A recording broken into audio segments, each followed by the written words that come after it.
What's up, best friends? Welcome back to my channel, and if you're new here, hello, my name is Aiyanyi, or you could call me Sin, and I'm here to show you guys how to make wigs. So about a month ago, I posted a video on my channel about how to make a frontal wig, and it did very well, and I got a lot of questions about, you know, the method that I choose to do to show you guys. Now that is not my all-proof, foolproof method of making a wig, but I feel like that was the easiest way to show you guys who are new wig makers or beginners or who want to make their own wigs how to do that. All right, I'm gonna go through the comment section of this video and grab a little bit of questions, and then we're gonna go into the tutorial. I will leave time marks as to when the video actually starts, but if you are new here, then I definitely suggest you listen to these questions so you won't ask me again in the comment section, because if I get these questions again, I will not answer them. Okay, can you make another video but with a closure the beginner way? Yes, that's the video that we're gonna do today, so keep on watching.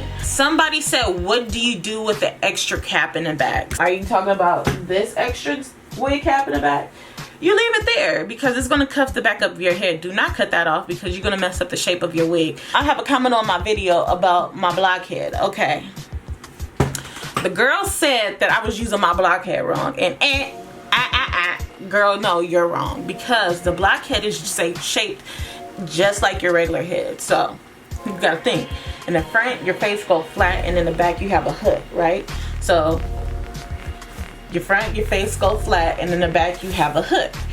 That's the exact same way you use your blockhead. Now in the last video, my blockhead was a little bit distorted because it was used, it was worn out, honey. Like I'm telling you, like I make wigs on a daily basis. Another way that you can tell is there's gonna be numbers on the back of your blockhead. The way that you will know that your blockhead is facing the way that it should be is the numbers go in the back. So just imagine you have numbers on the back of your neck. That's the way that it should be facing. So yeah. Okay, so I go through the elastic band when I start sewing the frontal on both sides and the back through the cap. I thought that makes it shrink. Okay, so when you are actually making your wig the right way and it's on a blockhead like this, when you put your cap on a blockhead, it's going to be stretched to the size of your head already, right? So it don't matter if you do or don't go through the tracks. It's going to be the size that you need regardless. So yes, you could go through the cap when sewing.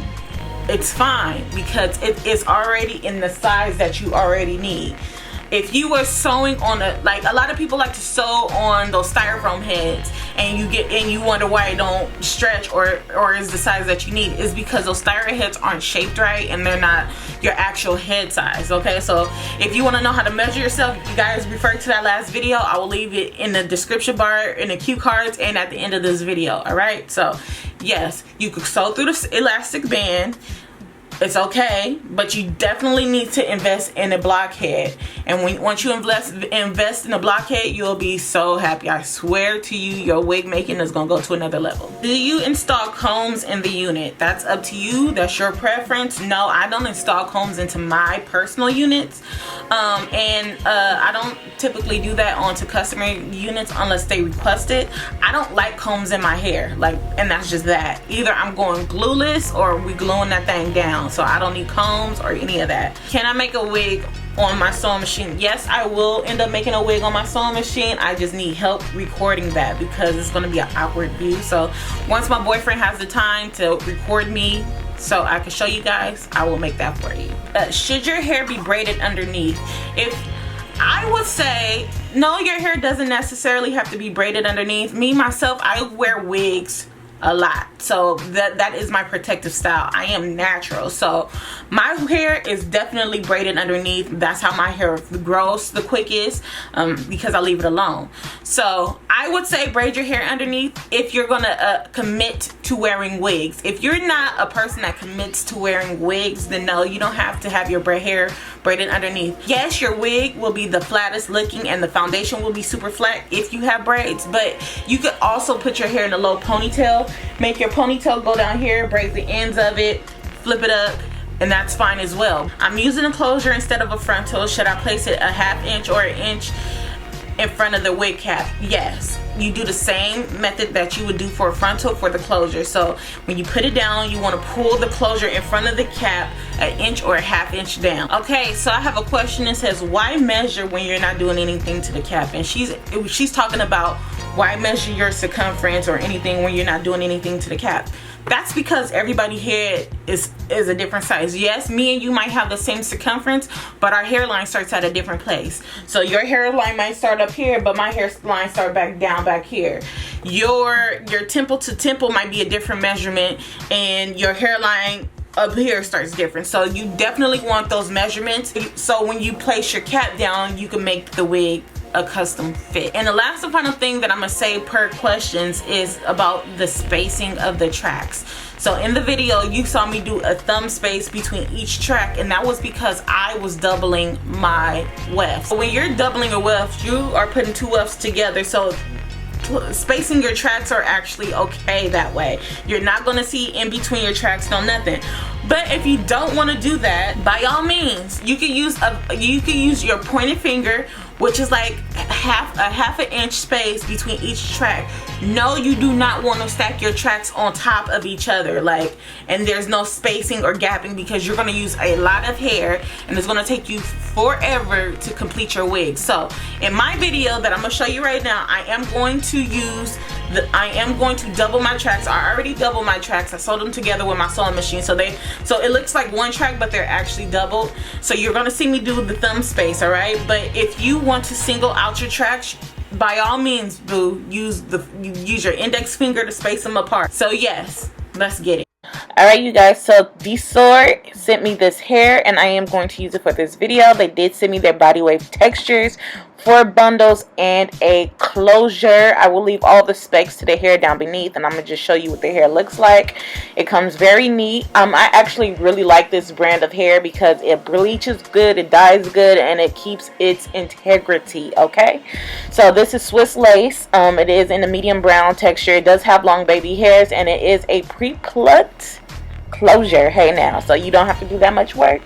But yeah, so the mesh cap I am going to use for this video is from Nano, and I am going to show you that the number is in the back of my blockhead. All right, so the slope is in the back, and all I'm gonna do is just put on my mesh cap, put it to the measurements of my head. Okay, I am going to T-pin the back of it down so it does not move, and now I am going to slide my closure down, maybe a half an inch down, and I'm gonna pin the front down, and I'm gonna make sure that the closure is laying flat on the mesh cap, okay?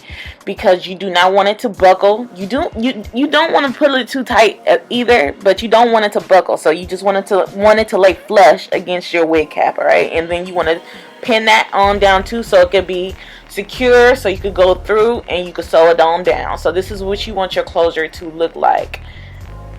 Alright, so I showed you guys how to do measurements in my previous video. I will link that down below and at the end of this video. So you want to braid your closure or your frontal, whatever you're using, out of the way, and then I like to clip it so I can just make sure she's on out of the way. So I ran out of my Sharpies, and I am going to use a white eyeliner, so don't judge. But I start making my line on the first seam of the elastic band. So where that first seam starts, that's where I start doing my guidelines, and I'm going to do my thumb space, and I'm going to keep going from the bottom to the top, all the way up to the top until I can't do a straight line anymore, and then you're going to see me curve it on in. And you guys, if you want the blueprints, that's what I'm going to call it on my Instagram, the blueprints, I'm going to add it onto my Insta stories. And I'm gonna make it a highlight on my Instagram, so you guys can always refer back to these blueprints for your wigs. Okay, so yes, make sure you follow me on Instagram and check out these blueprints for your closures and your frontals wig making. Okay, and a lot of you guys hit me and y'all told me that y'all tried my method and y'all loved it, and it just came out so bomb, and I'm so happy that happened for you guys. That's all I want to do, is show y'all an easy way. Once y'all figure out how to just create one, your method will get better. You will start making it even better than what I told you or showed you how to make your wigs, and it won't be hard for you guys. All right, so You just want to fill in the cap. I like to do my guidelines. I really don't like using the makeup pen for this because it tends to smudge. I like my metallic Sharpie. So you can use a metallic Sharpie in silver or a white marker. Alright, that'll do the job. But yeah, so I'm going to just fill it on in and we'll get back to it.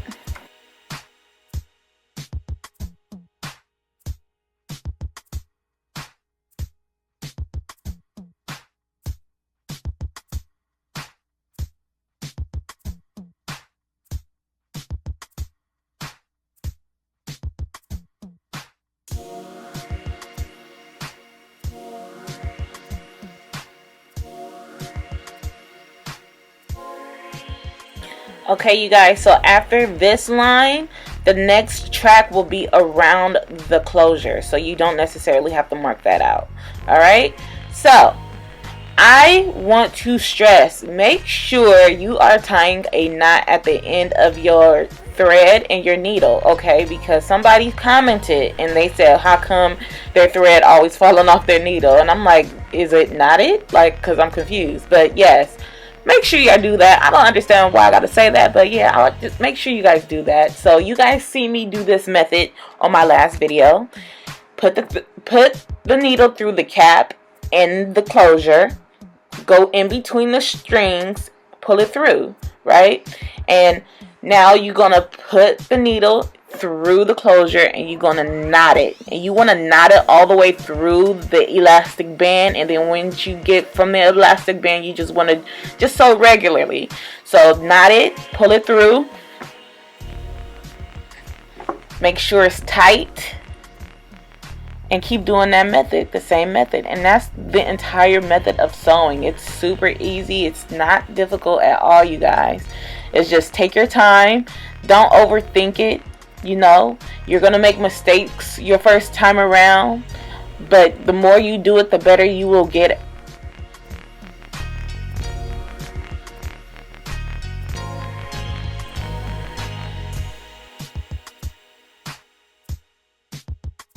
Put it through, grab the ending of the string, wrap it around 3 times, pull it through, and that's how you make a knot. Alright, so we want this wig to be secure. We want these tracks and this closure to not move. Okay, you hear me? Alright, so yes, that's how you do it.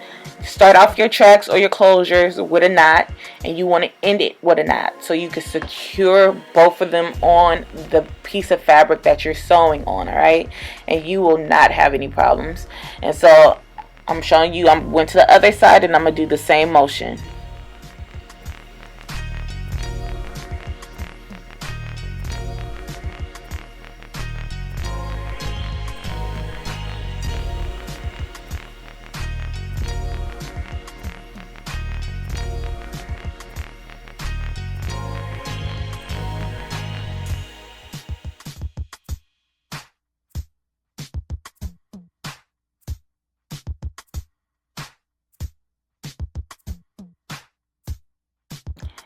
And after you finish, you want to cut the string, and then you want to hand tie a knot twice or 3 times, whatever you like.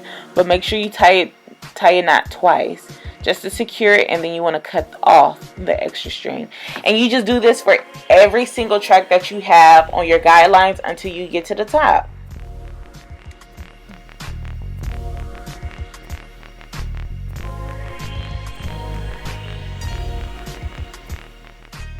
T-pins are a great helper when making a wig because you don't necessarily want to hold your tracks up while you're trying to sew. Like, you want your hands free as possible, so it's easier for you to maneuver your needle and thread. Okay, so use your T-pins, utilize your T-pins or your sewing pins. I don't typically suggest sewing pins because they don't hold the weight of the track up very well. So definitely go to your beauty supply or your local Amazon.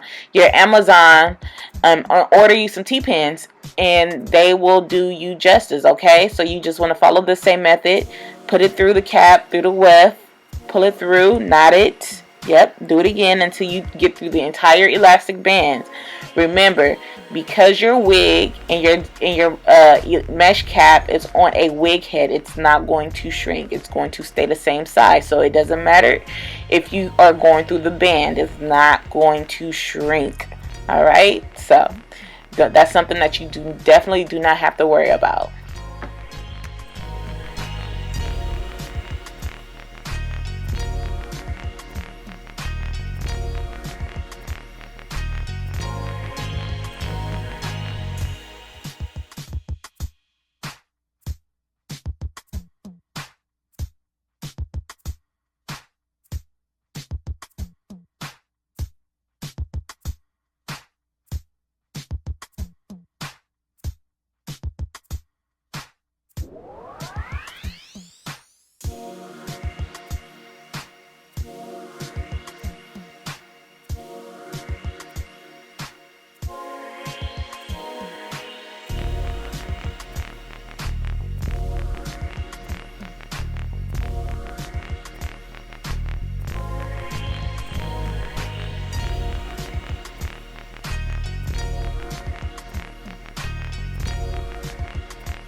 Oh, and I'll definitely put up a blueprint of the guidelines for flipping your tracks on my Instagram as well. So make sure you guys follow me on there if you're interested in seeing the blueprints or whatever like that. So yeah, if you do not like cutting your tracks and you are the type of person I'd rather flip your tracks, I'll show you how to do that on the guidelines as well. Super easy.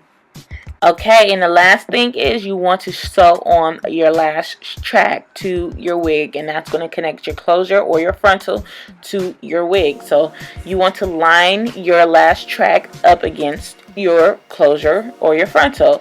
Use your T-pins. Utilize your T-pins. No, you do not want to lay your closure. I'm sorry. No, you do not want to lay your lash track on top of your closure or your frontal. You want to lay them side by side where they're touching each other but not laying on top of each other. Because if you lay them on top of each other, once you're finished, you're going to have a hump on top of your head, and that's what you don't want. You want your transition from your closure to your tracks to be smooth and seamless, okay? So, and during this method, you want to sew in a lock stitch all the way through. Do not do the under loop, okay? Sew in a lock stitch all the way through, all right? And it's going to make sure your wig stay intact all the way. And that is it. And this is what the wig looks like after I did that. She is super neat, super clean. And, you know, people was talking crazy in my comments of my last video talking about the spacing is too thick or wide, but obviously you can't see spacing in my wig. So it's just like, if you want to use excessive hair to make a wig, then girl, do you and use excessive hair. But I'm just letting the girls know you can get away with 3 or 4 bundles real easy, and you can do my method and you'll have a seamless wig that you can't see any gaps or anything like that, and it'll be bomb. All right. And so for my last thing is, a lot of you guys were saying that you wanted to see the hair on me in my last video, which I have a whole bunch of videos of me applying the wig and everything like that, so I didn't understand. But okay, so this is what I look like with the wig on. I just took this in front of my boyfriend's house, but yeah, this is what I look like with the wig on. And I am going to upload another video of me applying the wig, okay? So that is coming. If you guys have any questions or concerns, remember to leave them down below. And don't forget to follow me on Instagram if you want to see those blueprints. And I'll be back with another video. Bye, best friends.